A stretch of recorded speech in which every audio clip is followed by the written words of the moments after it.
Hi everyone.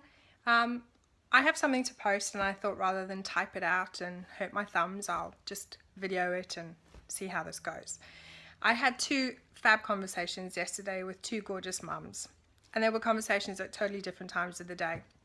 But both conversations were over something very similar, and it was all about how as mums, working mums, we've got this constant juggle of work, kids, home, family, you know what it's like. And it kind of got me thinking about this term work-life balance. And I'm a huge advocate of work-life balance. I believe that absolutely everybody should be working towards it or in it. But when it comes to work-life balance, I was thinking, well, how much of you is actually in that life kind of part of balance?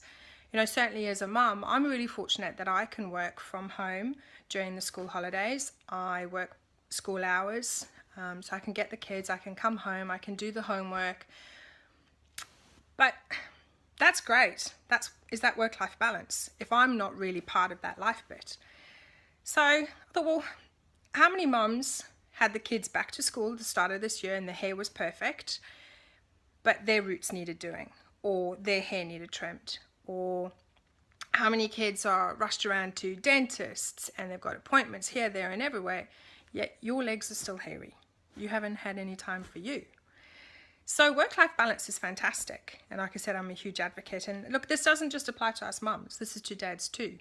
There are countless studies out there that have shown that stress is a huge factor. Up to 85% of visits to doctors in the States are actually stress-related.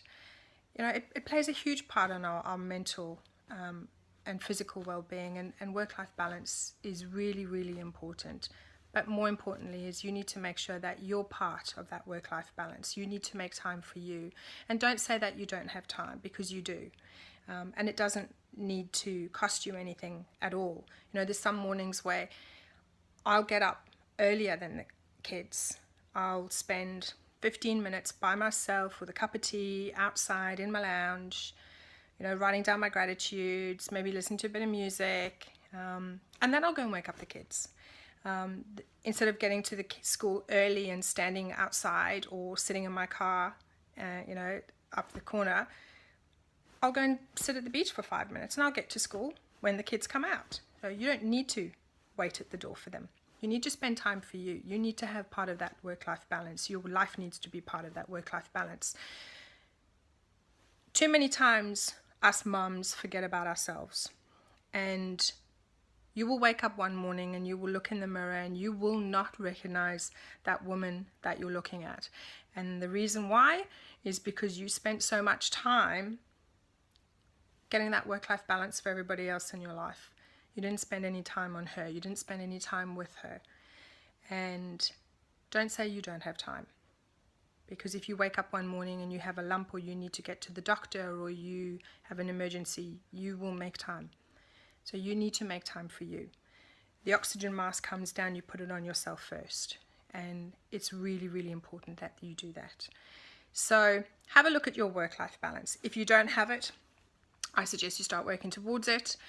If you think you have it, really, really take a look at it. Do you really feature, and how much do you feature in that life part of work-life balance? Have an awesome weekend. I'd love to hear your comments, and more importantly, let me know what you did for you this weekend. Not your kids, not your husband, not the dog. What did you do for you, and how did it feel? Have a fab Friday. See you later. Bye.